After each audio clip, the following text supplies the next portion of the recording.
Okay. All right. Well, we are right around 5 o'clock.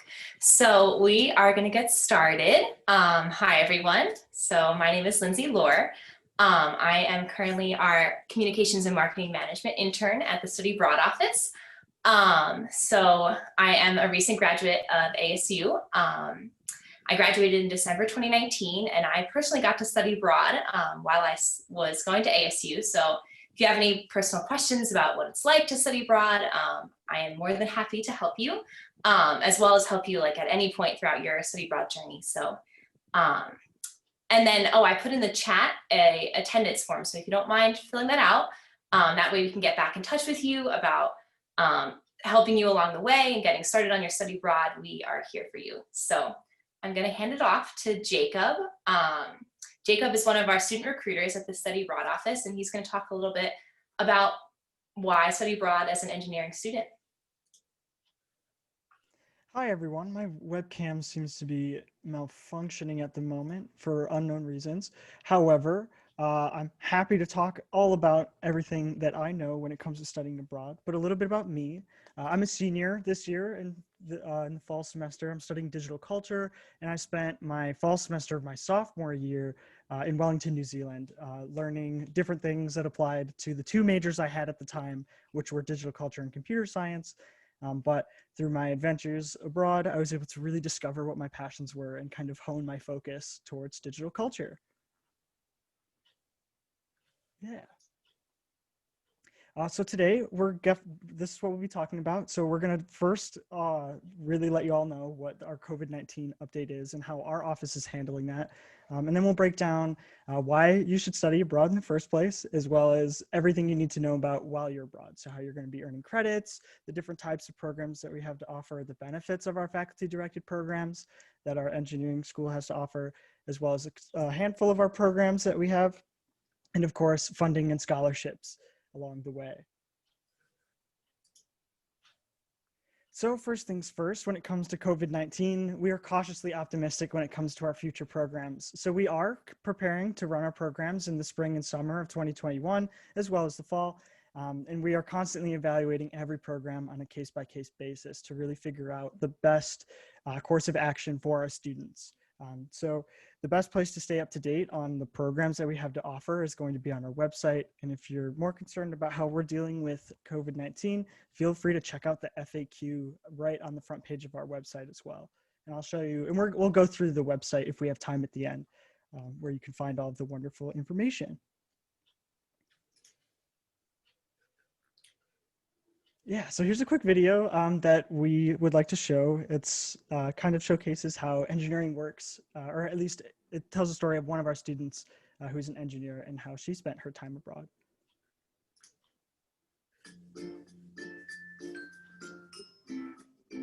My name is Catherine Hamzachek. I'm studying biomedical engineering, and I studied abroad for a semester in Cape Town, South Africa.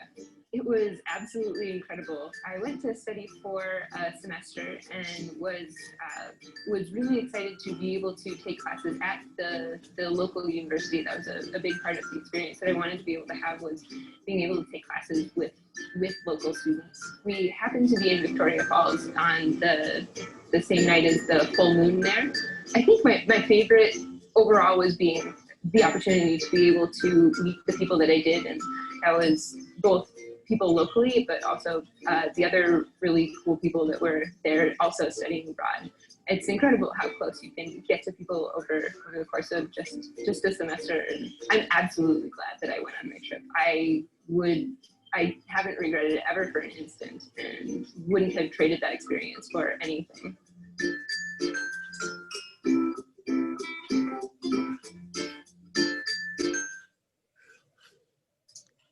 Sweet.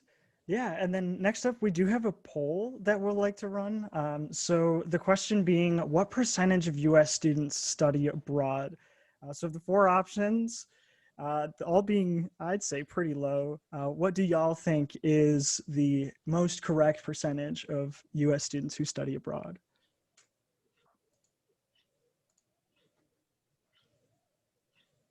We'll just give it a little bit more time.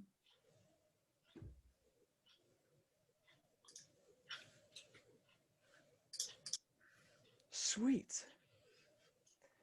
All right, cool. So it looks like, yeah, Lindsay, what do you think? Let me, oh, I am not muted. I thought I was. Yeah, so we do. I'm always surprised about how many people think that more students study abroad than actually do. It's actually only 3% of students that actually study abroad in the US. So that really kind of sets you apart with your study abroad experience for your future.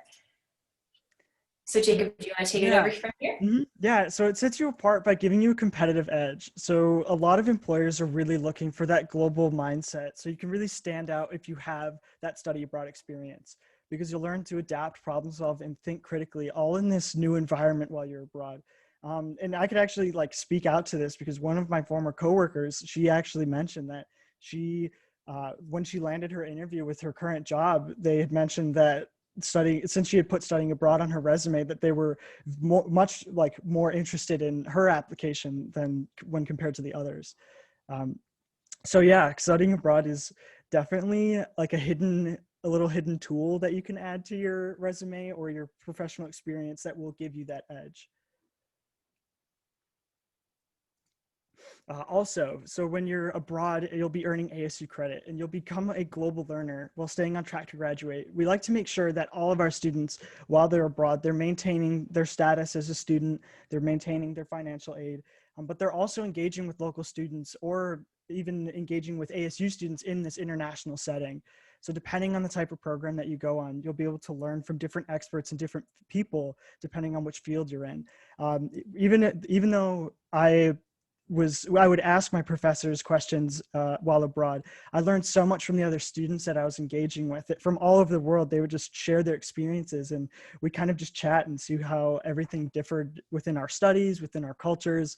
And even while you're abroad, you have opportunities to complete internships or research if that's something you're interested in. But there's so many more opportunities available when you study abroad. You can also enhance your Sun Devil experience, as we like to say. So 97% of our study abroad alumni have said that it has made a lasting impact on their worldview, myself included. I really cannot stop talking about how awesome studying abroad is.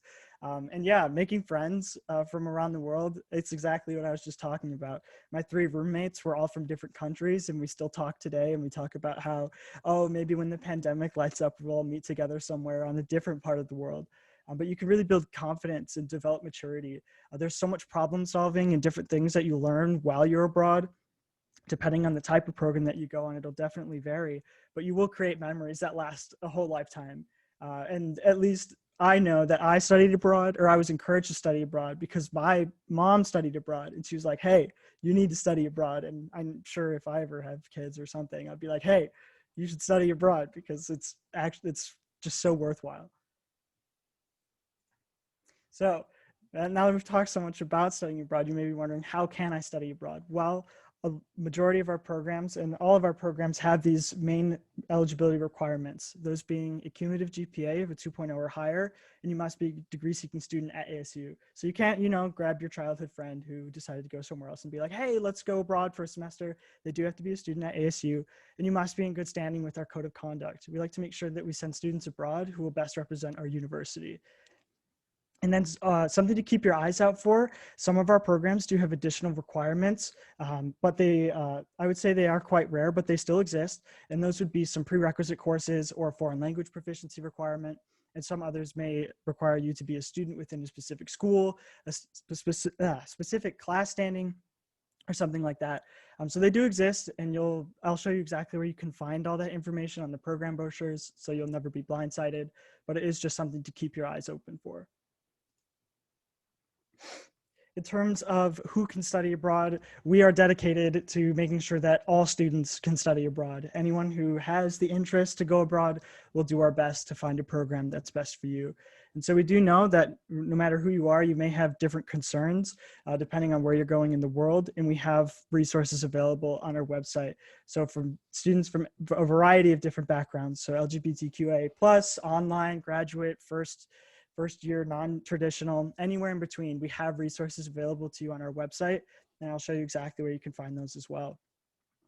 So don't be afraid. We always have options. So next up, we've got another little question here. And so this is one of our most common questions as well. Can you go on a program that is related to your major, or you can only go on a program that is related to your major, true or false?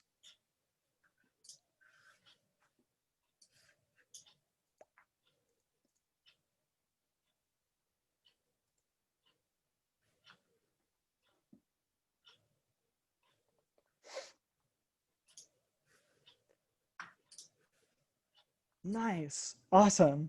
That is, so yeah, this is one of our most common misconceptions. And I'd like to remind students that you do not need, or nor are you required to study abroad within your major. You can actually find some very interesting courses outside of your major abroad. For example, I could have taken Introduction to Maori, the native language of New Zealand, and earned credit that way. But yet I still decided to take courses within my major, and still had such a worthwhile experience. So never keep your eyes focused on just one thing. Feel free to explore around, see what your options are. You may be surprised at what you can find. So you may be wondering, how do credits work while I'm abroad? Well, every credit that you do take will transfer back. This does include failing credits, so you can't forget that you're a student while you're abroad, but don't limit yourself. Feel free to take credits that apply to your minor, your certificate, your major. And like I said, gen eds and electives, they can be really interesting and quite different from what we offer at ASU while you're abroad. But regardless, no matter what courses that you take, you will come back for equivalent ASU credit and be counted towards your GPA.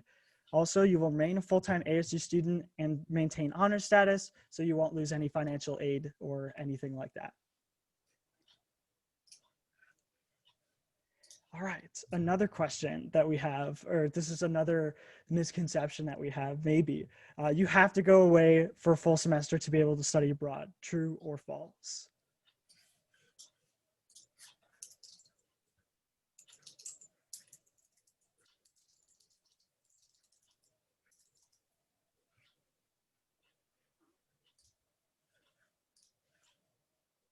False. Awesome. Another 100%. So yes, this is a common misconception that we have. We have a variety of programs actually. And on the next slide, so yes, we do have such a great variety of different programs, and they range from as short as a week to as long as a year. The best part being that it is entirely up to you, the student, where, when, and how long you'd like to study abroad. So the main types of programs that we have to offer are our faculty-directed programs, our GIEs, and then our partnership and exchange programs. And they do vary in length, and we'll get down into that in just a little bit. Okay, so I'm going to take it over from here and go a little bit into why, I think I skipped a slide actually, but it doesn't matter. It was just the benefits of why you should study abroad as an engineer, and going into why it really should be beneficial for you specifically as an engineering student to have a study abroad experience. So studying abroad is a true intercultural experience. You can't get more intercultural than this. You can learn better problem solving skills, help to define how others see their problem, and help find a more effective solution, and navigate through tough social and cultural circumstances to help you work better in a team in the future. Overall, like studying abroad, even though you may not take classes that may be directly to your biomedical engineering and major, but it's still a chance for you to learn. And that'll affect you later in life throughout your personally, professionally, and academically. Studying abroad exposes you to research and internships all across the world that you might not have had the experience to take a chance to have the opportunity otherwise. It also gives you the chance to grow your network internationally. So we're going to go a little bit into our the program showcase. So this is specific programs that we recommend for studying abroad as an engineer. What might fit best in your schedule, what ones are related to engineering, and just to keep in mind, so these down here in the corner are some of the reoccurring application deadlines that we have every year. So September 25th, November 15th, which is coming up, as well as March 1st. So those are things that you might want to just keep in the back of your mind if you ever get started on studying abroad and you're like, oh, I missed that deadline. Well, we have other ones that are coming up, depending on what program you want to go on. So All right, we're going to hand it off to Yoshi Kobayashi. He's going to talk a little bit about his program in Tokyo. Okay, so my name is Yoshi Kobayashi, and I offer the visualization and the simulation of the technology in Japan. Actually, I offer this program about 7 years. Unfortunately, last summer it was canceled. We spent 60 days in Tokyo area, and we stay in the same hotel. The goal is to gain exposure to different aspects of the technology and industry development in Japan. Find a problem in your engineering domain and use a tool to visualize the problem and simulate simulation solutions that can be tested by other engineers. Open to engineers completing the computer gaming certificate. So all of the student major in engineer and also the game certificate student can take this class. So this course is also registered as a FSE, Fulton School Engineering 394 class. So you will get the credit for that. The program start middle of May and the end of May. So if you have some internship, start from the June, you can take this class. And also from the 9 o'clock in the morning to noon, 3 hours lectures every day. And after the morning session, we have a field trip to visit some research institute, companies, and also the museum related to the technology. Thank you. That's it. Awesome. Thank you. Yeah, if you guys have any questions for Yoshi or Penny or our other faculty, feel free to ask. You can ask in the chat, or you can turn on your video or your audio, and you can just freely ask them. So then this one is by Penny. So Penny, you want to take it away? Hi, and I actually corrected the slide, but a little late. It's not just me, it's also Chad Westover, who is on the call. So I do want to give a shout out to him. Let's see, Chad and I have, Professor Westover, Chad and I have been doing this program for at least 5 years through Fulton, and I have been doing it for 10 years because I did it through an outside organization. We have an amazing team on the ground in Paris and the outside. It says Chateaux and Castles of Paris and Beyond, Photography and Architecture. But I do want to stress this is not an architecture class. We use architecture kind of as the scaffolding for your photography. You don't need a model release from a building.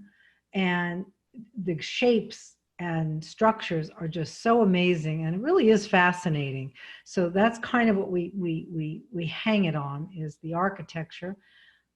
And we are not just in Paris, we are also in the Loire Valley, and we also go up north to Mont Saint-Michel and that area in Saint-Malo, which I love.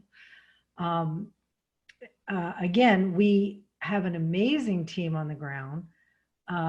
So we get access to things that you can't always get access to, such as the Sorbonne Library, parts of the Chapel of the Sorbonne, which we normally are not allowed in. So it's pretty exciting. It's a way to see, even if you've been to Paris, I assure you, you will see it in a new way. Chad, you're welcome to chime in at any time. I do want to say that your level of photography is not critical. You can be beginner or you can be advanced. We assure you that whatever your level is, we will take you farther than where you are. And yes, Chad's just mentioning there is a course that I think it's still being offered this spring. It's a short B session, I think, for French, if you're interested. But you do not know how to. You don't have to speak French. I do, and so does the team on the ground, but not required.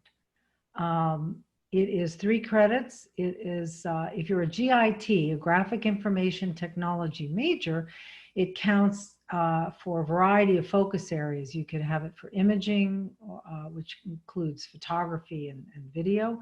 If you want to do a more robust book than we put together, it could count for print and design. If you're an engineering student in, let's say civic engineering or elsewhere, there are many ways this can count as a tech elective.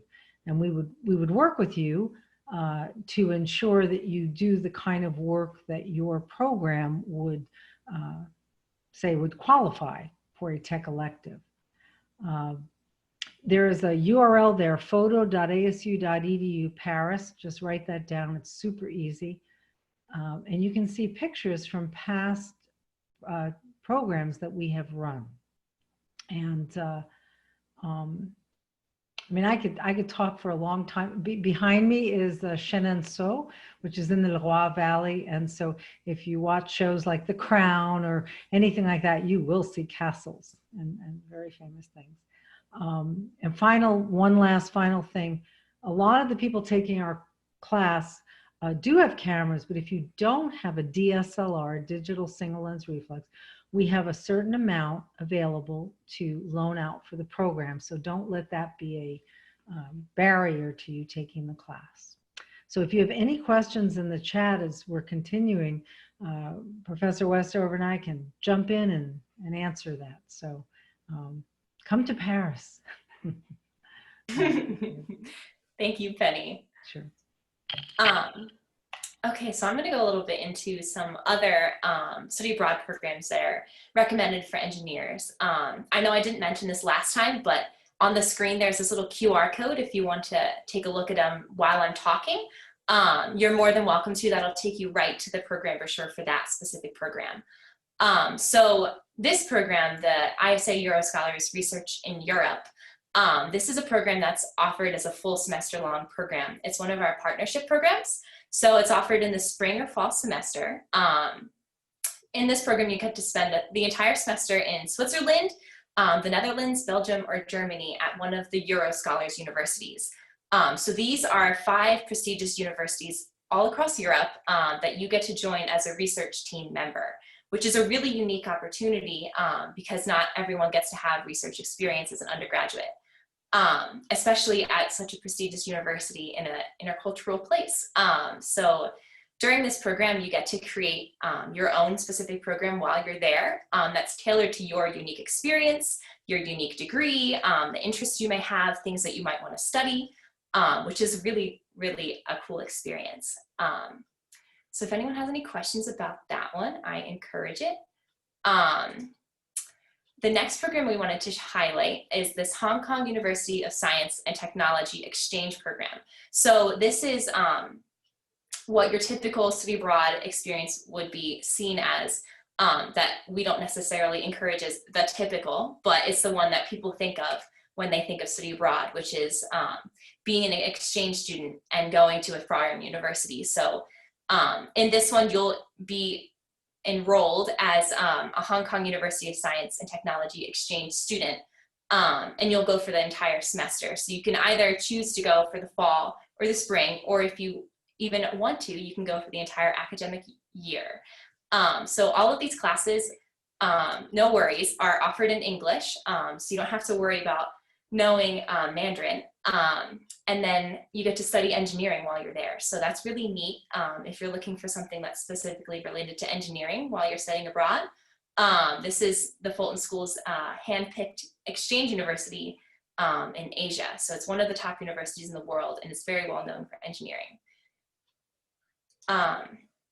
So the next program I wanted to highlight is this one called the SIRIUS program. It's Summer Engineering Research Internship for US students at the National University of Singapore. So this one, you'll be going to spend the summer in Singapore. You spend 8 weeks doing an internship program.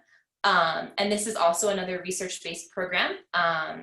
You'll complete it at one of their labs at the National University of Singapore. It's a pretty competitive program, but it's open to junior level engineers and motivated sophomores. So if you're really dying to go, you are welcome to apply as a sophomore. Yeah. So taking away from the specific programs that are offered as an engineer, we just wanted to emphasize that studying abroad is affordable. ASU students received over $1.4 million of scholarships last year. So you can make study abroad work for you in any financial situation. I was able to do it. Plenty of students across ASU were able to do it. And all it takes is a little bit of motivation. So one of the things we always recommend is attending a Financing Your Study Abroad workshop. This is a workshop that we offer through the Study Abroad office that is specifically related to figuring out how to fund your study abroad program. It'll go into details about different scholarships. If you have any questions about what of your financial aid is going to apply to your study abroad program, that workshop will go over that. And it's offered every other Wednesday or every other Friday. I go into details at the end about when it's offered. So stay tuned. And I also recommend students to search our website for scholarships and grants. We have our own specific scholarship search that's specifically tailored to study abroad scholarships. So in that you can find study abroad office scholarships and grants that we offer as the ASU Study Abroad office, as well as college and departmental scholarships and national scholarships for studying abroad, such as the Gilman, the Boren, and the Killian scholarship. Another thing to note is that additional financial aid may be available, and it's possible that your current aid will likely apply on a semester program. I know it applied for me when I studied abroad, so it's just something to keep in mind. There's also other strategies you can use to start funding your study abroad, like crowdsourcing and community-based funding, if that's an option you want to pursue. I also wanted to highlight this specific study abroad scholarship for Fulton engineering students. There's a scholarship for $500 to $1,000 called the Fulton Schools of Engineering Study Abroad Scholarship. You can just do a quick Google search and it'll come up. It applies directly to your study abroad program, no matter which program you just choose to go on, as long as it's a study abroad program. The application deadlines are going to be coming up in February, so it's February 1st. So you just kind of want to put that on your radar if studying abroad is something you have in mind for your future. And this can apply to a summer, a fall semester, an academic year, or pre-fall GIE. There's also this new experiential learning grant that's offered through the Fulton Schools of Engineering that can apply to your study abroad airfare. So this grant helps to fund high impact practices that take ideas and concepts beyond the classroom, which study abroad does fall under. So if you're looking for another way to fund your study abroad, that one is specific to you guys. All right, so we're coming towards the end of our presentation, and I just kind of wanted to highlight some of the things that you might want to take a look at now that you're got study abroad on the mind. You can follow us on social media. We have Facebook, we have Instagram, we have a Twitter, and there you can find other people's stories about, stay up to date about study abroad programs. And I also recommend students to check out our blog, sundevilsabroad.wordpress.com. Here you can read specific stories from students on their study abroad program. So if you have something in mind and you're like, I don't know, maybe I should study abroad in Germany. What's it like to study abroad in Germany? And maybe you don't know a student who's been there. You can search on our blog and find a student's experience of what it was like to study abroad in Germany. So that's really neat. Some upcoming events that we have about studying abroad. So our Study Abroad 101s, they are offered every Wednesday and Friday at 1 p.m. and 3:30 respectively. The Financing Your Study Abroad workshops, that was the one I was talking about earlier. That's offered every other Thursday over Zoom at 3 p.m. We also have a workshop series that's going on this entire semester as the Study Abroad office, The Journey Begins. They all have different varying times and dates and different topics that are being explored. We're coming towards the end of that, so if there's any topics that you want to look into more, they're all posted on our website. And then lastly is our virtual study abroad week. So that's coming up next week. Can't believe it already. So, which is really exciting. So that'll be more of all week. There's going to be different events and different information sessions. We even encourage you to invite your parents to come if you are like thinking, oh, maybe, I don't know, my mom won't let me study abroad. We can bring her to here and then help them get accustomed to that idea. There's going to be an expo, so you can go and, like you did here, where you can get to hear from Penny and Yoshi about their specific study abroad programs, ask them specific questions. So it'll be really exciting. Overall, so like if you feel so inspired to want to get started on your study abroad, here's some next steps for you. So you can visit My Study Abroad to get started on researching programs. There's even a study abroad by major that is on our website. So if you have a specific major and you want to get started there, that's a good starting point. You can meet with your academic advisor. They'll help you with figuring out like when's the best time for you to study abroad, if there's any classes maybe you should save to use when you're studying abroad, and attend a financing your study abroad workshop. So yeah, I am seeing that there are a few questions in the chat. Are you guys handling them okay? And then if there's anything you have for me or for Jacob or for anyone else, you can feel free, we can have a quick Q&A. Well, I am answering. Can I actually, can I answer? Whoops, I just knocked my microphone over. Can I answer Emily's question? Go ahead. Okay. So first of all, Angus, yes, we visit other parts of France. So we're in Paris, but then we go kind of west and then north, and beautiful area. Now the breakdown, as far as that, the cost is almost set. And if you go on the Study Abroad program search site, is where you can find all the breakdowns, or at least where we're all going. I think the program fee is almost set. I don't want to quote it yet. We're just kind of tweaking it. We're probably going to be staying near the Galerie Lafayette, which is sort of in the central part of Paris. And it's great. I've stayed there. And a lot of food is supplied. You'll have breakfast every day. And these are all like kind of granular level questions. There's a fair amount of dinners that are included. French lunches are not expensive and are wonderful.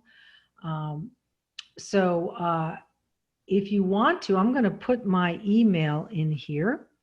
You are welcome at any time. It's probably one of the simplest emails at ASU. You're welcome anytime to be in touch. Like I said, I've been going for many years and I'm very familiar with it, and we just have a great time. As far as Yoshi can answer for his program, but my program, I believe our minimum is 12 this year. And there you go, Yoshi 16 to 18. Our minimum's 12 to 14 to 16. We did have 18 one year. We had a waiting list, but I don't know if that'll happen this year. So I don't want to take over the platform here, but you guys are welcome to contact me. As you can tell, I love to talk about it. So let me know if you want more information. Awesome. Well, thank you.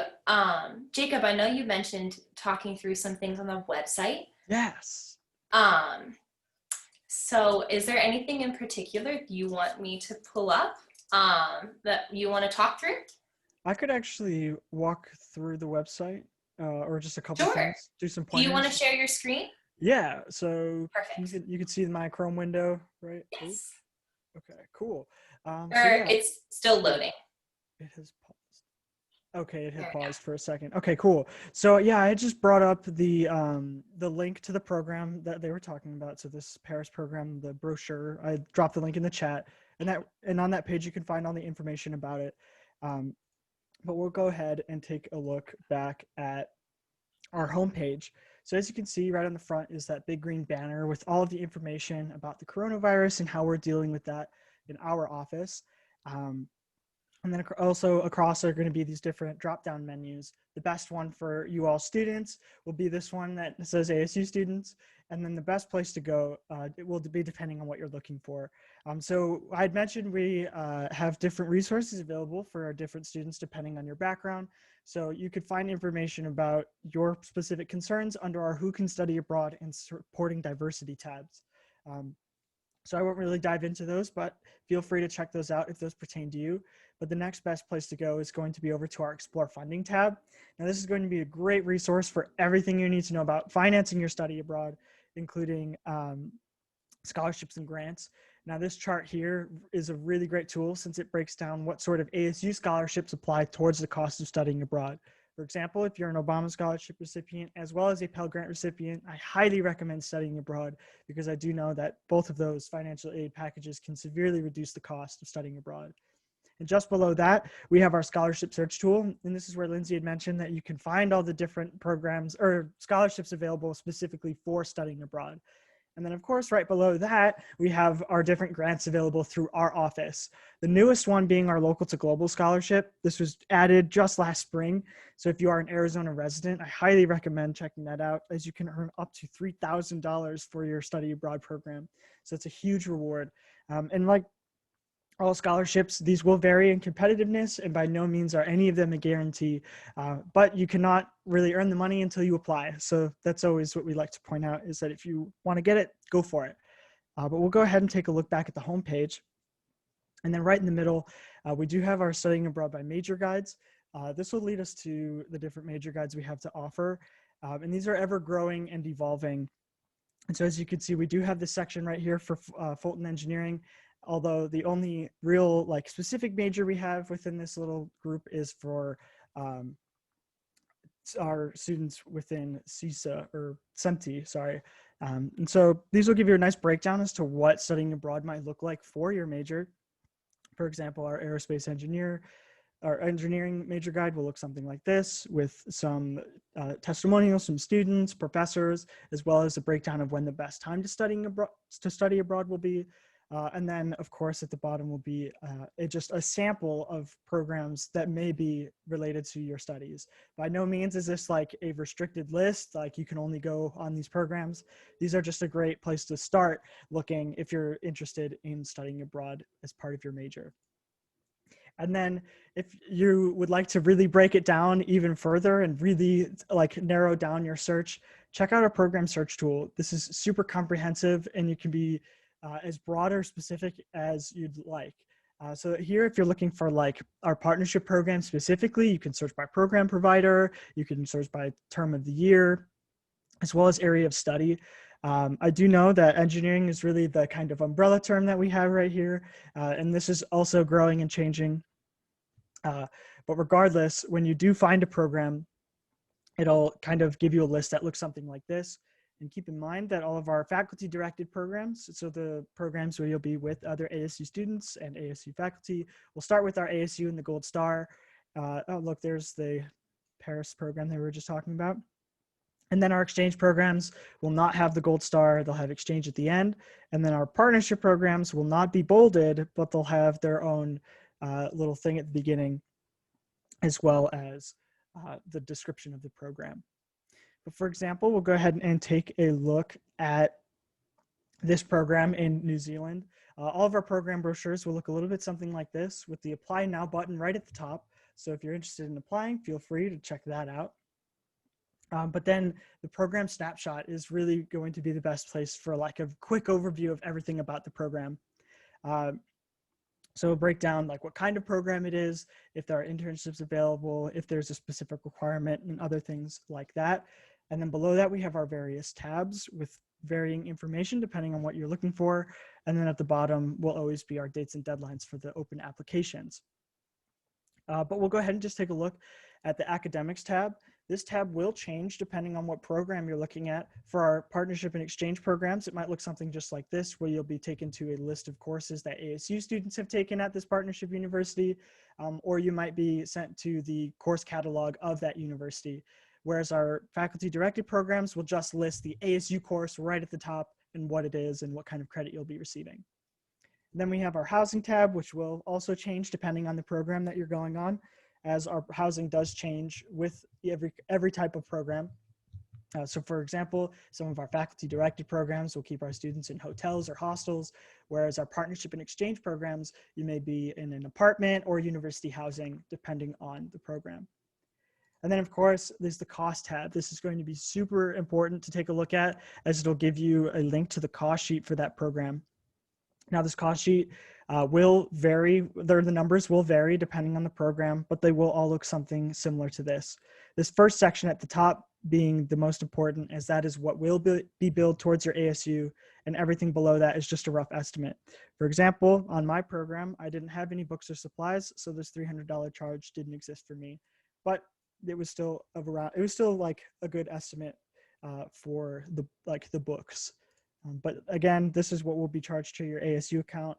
And then just below that at the bottom is just a rough estimate of the total. But that's pretty much it for everything that there is on our website.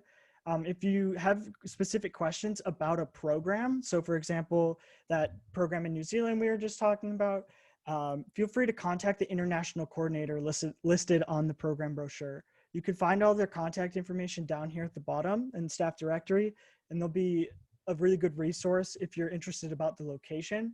But of course, for our faculty directed programs, the best place to go, if not to our international coordinators, will be to the faculty leading the program themselves. So yeah, that's pretty much everything you need to know about our website. It's super comprehensive and really straightforward. But yeah, I think that's pretty much it for our website. Awesome. Thank you, Jacob. Mm-hmm. Does anyone else have any more questions before we wrap up?